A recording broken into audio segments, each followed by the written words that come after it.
सरकार और किसानों के बीच रविवार की शाम 6 बजे होगी चौथे दौर की बैठक। दोनों पक्षों के बीच बातचीत पर सहमति। किसान रविवार की बैठक तक शंभू बॉर्डर से आगे नहीं बढ़ने पर सहमत हुए। पुलिस और पैरामिलिट्री फोर्सेस भी नहीं करेंगी कार्रवाई। चंडीगढ़ में चली करीब 5 घंटे की बैठक के बाद किसानों का रुख नरम। अगले 3 दिन तक शांति बनाए रखने पर दी सहमति। सरकार के साथ बैठक में किसानों ने पुलिस के बल प्रयोग का मुद्दा उठाया।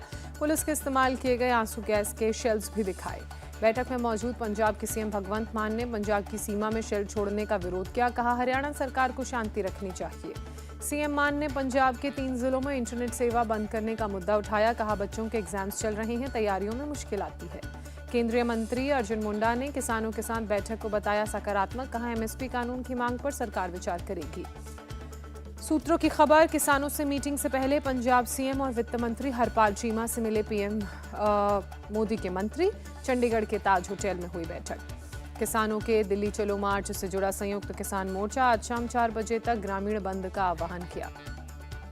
संयुक्त किसान मोर्चा ने दूसरे किसान संगठनों से भी बंद में शामिल होने की अपील की। कई ट्रक्स और ट्रेड यूनियंस भी बंद में शामिल।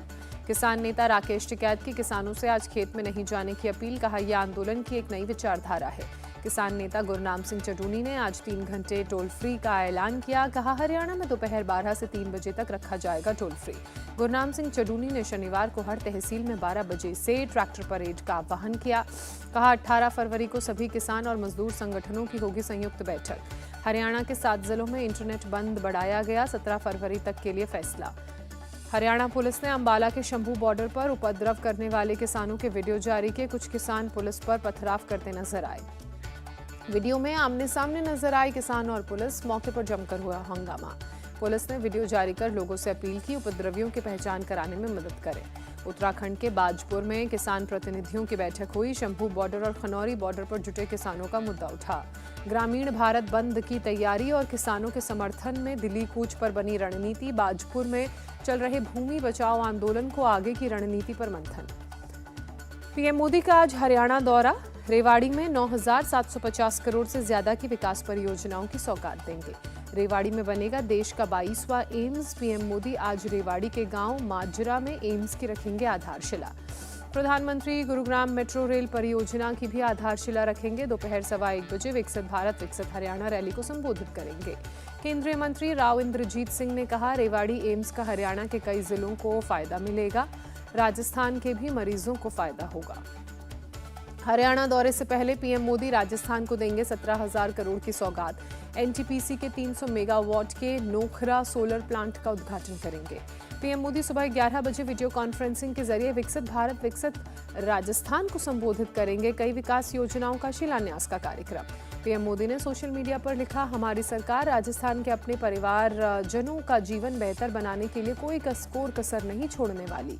कांग्रेस की भारत जोड़ो न्याय यात्रा का आज 34वां दिन। बिहार से उत्तर प्रदेश में आज प्रवेश करेगी न्याय यात्रा। तेजस्वी यादव कैमूर में न्याय यात्रा में होंगे शामिल।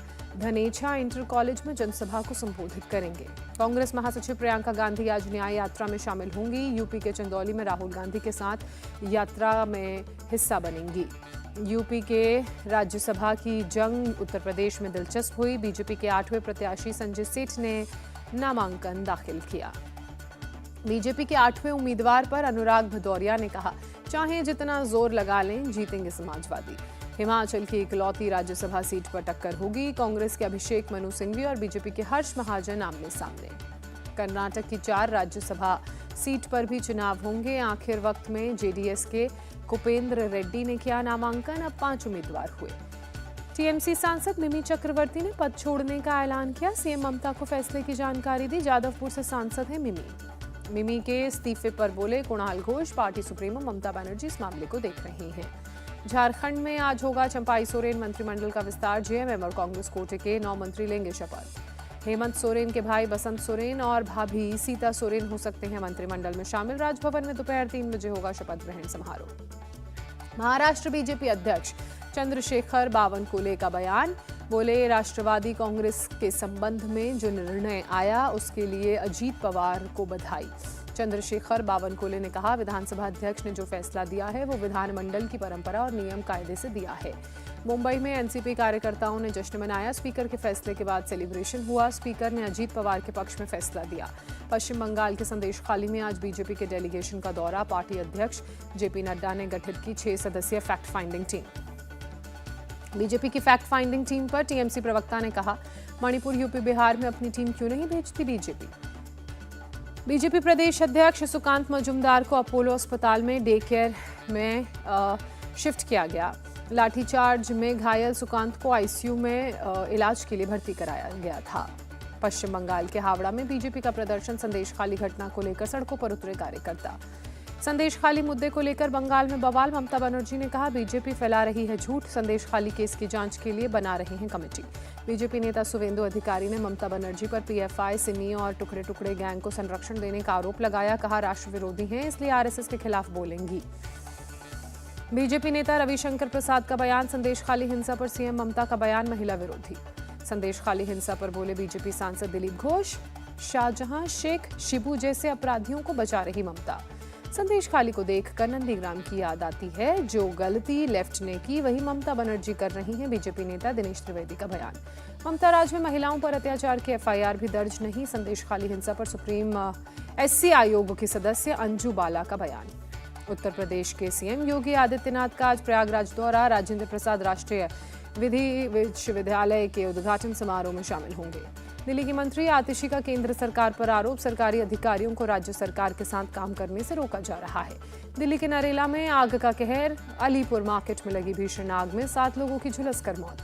अलीपुर मार्केट में एक केमिकल फैक्ट्री में आग लगी। फैक्ट्री से सटे घरों में आग और धुआं फैलने से अफरा तफरी। फायर ब्रिगेड की 22 गाड़ियों ने घंटों की मशक्कत के बाद आग पर काबू पाया। आसपास के घरों में लोगों को निकाला गया। केमिकल फैक्ट्री आग में पूरी तरह से जलकर खाक। दिल्ली पुलिस ने केस दर्ज कर आग लगने के कारणों की जांच शुरू की। यूपी के कानपुर में एक होटल के बेसमेंट में आग लगी। फायर ब्रिगेड की टीम ने आग पर काबू पाया। आग लगते ही अफरा तफरी मची। लोग खाना छोड़कर बाहर भागे। होटल के बाहर लोग भागते हुए नजर आए। होटल में फायर कर्मियों ने रेस्क्यू ऑपरेशन चलाया। ऊपरी मंजिल पर फंसे करीब 35 लोगों को खिड़की के रास्ते सुरक्षित बाहर निकाला गया। उड़ीसा के गंजम में सड़क से नीचे पलटी तेज रफ्तार बस। हादसे में 43 लोग घायल। अस्पताल के लोगों ने चलाया रेस्क्यू ऑपरेशन। आसपास के लोगों ने रेस्क्यू कर लोगों को अस्पताल पहुंचाया। राहत बचाव टीम ने घायलों को अस्पताल भेजा। बस में फंसे लोगों को शीशा तोड़कर बाहर निकाला गया। दूसरी गाड़ियों से लोगों को भेजा गया। दिल्ली के सुभाष नगर मेट्रो स्टेशन पर हादसा। छत से लोहे का पाइप टूटकर सड़क पर गिरा। स्कूटर पर जा रहा शख्स घायल। उत्तराखंड के काशीपुर में पुलिस ने छात्रा पर जानलेवा हमला करने वाले आरोपी के अवैध घर पर बुलडोजर चलाया। भारी पुलिस फोर्स की मौजूदगी में एक्शन। आरोपी ने दूसरे समुदाय की छात्रा पर हमला कर जान से मारने की कोशिश की थी। छात्रा के पिता ने दर्ज कराई थी रिपोर्ट। मामले की गंभीरता को देखते हुए पुलिस ने आरोपी को 8 घंटे में गिरफ्तार किया। पूरे मामले की जांच जारी। छत्तीसगढ़ के बिलासपुर में पीएम आवास में विशेष धर्म के लोगों ने किया अवैध कब्जा। दरबार बनाकर झाड़ू फूंक के जरिए लोगों की परेशानी दूर करने का खेल चल रहा है। लोगों ने दरबार बनाए जाने का विरोध किया। अवैध निर्माण की शिकायत निगम प्रशासन से की गई। लोगों का आरोप, दरबार की आड़ में बाहरी असामाजिक तत्वों की आवाजाही बढ़ी। बोले लव जिहाद जैसी घटनाएं भी सामने आ रही हैं। केरल के कोझिकोड में स्कूल में चल रहे गणपति हवन को सीपीएम समर्थकों ने बीच में रोका। निजी स्कूल की बिल्डिंग की मरम्मत के बाद किया जा रहा था हवन। सीपीएम के स्टूडेंट्स विंग के सदस्यों ने कार्यक्रम का विरोध किया। हवन कर रहे पुजारी को बाहर निकाला। प्रदर्शनकारियों ने एक टीचर पर आरएसएस समर्थक होने का आरोप लगाया। मौके पर पहुंची पुलिस की टीम जांच में जुटी। बिहार के दरभंगा में मूर्ति विसर्जन के दौरान 2 पक्षों में झड़प। लोगों पर की गई पत्थरबाजी, कई लोग घायल।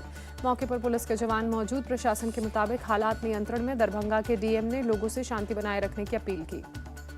डीएम राजीव कुमार के मुताबिक उपद्रव करने वालों की पहचान कर दी जा रही है। पहचान कर दोषियों के खिलाफ कड़ा एक्शन लिया जाएगा। मध्य प्रदेश के मुख्यमंत्री डॉक्टर मोहन यादव और केंद्रीय मंत्री जी किशन रेड्डी तेलंगाना पहुंचे। कोमुरवेली रेलवे स्टेशन का शिलान्यास किया। गोवा सीएम प्रमोद सावंत अपनी कैबिनेट के साथ पहुंचे अयोध्या। राम जन्मभूमि में दर्शन किए। हैदराबाद से अयोध्या के लिए 1 लाख भक्तों के लिए अन्न प्रसादम रवाना। 20 फरवरी से 2 मार्च तक लगातार भेजा जाएगा अन्न प्रसाद। दिल्ली से अयोध्या के लिए आस्था स्पेशल ट्रेन रवाना। भगवान राम के दर्शन को लेकर उत्साहित नजर आए भक्त। गुजरात के अंबाजी में 51 शक्तिपीठ परिक्रमा महोत्सव। अंबाजी की हुई महाआरती, लाइट और साउंड शो का आयोजन। रोशनी से जगमगाया मंदिर। मंदिर की ड्रोन तस्वीर आई सामने। उत्तराखंड के सीएम पुष्कर सिंह धामी चमोली पहुंचे, नंदा गौरा महोत्सव में शामिल हुए। महाराष्ट्र के सीएम एकनाथ शिंदे परिवार संग ठाणे पहुंचे, माघी गणेशोत्सव में हुए शामिल। राजस्थान के जयपुर में राम भक्तों को सौगात, जयपुर से अयोध्या के लिए सीएम भजनलाल शर्मा ने बस सर्विस का उद्घाटन किया।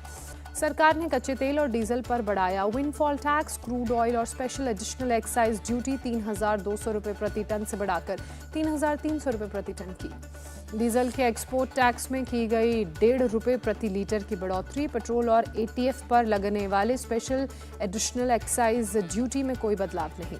भारत का निर्यात जनवरी में 3.12% बढ़ा। व्यापार घाटा 9 महीने के निचले स्तर पर पहुंचा। आरबीआई ने वीजा कार्ड के नेटवर्क के गैर कानूनी पेमेंट सिस्टम पर रोक लगाई। बाकी बिजनेस क्रेडिट कार्ड पर कार्रवाई नहीं।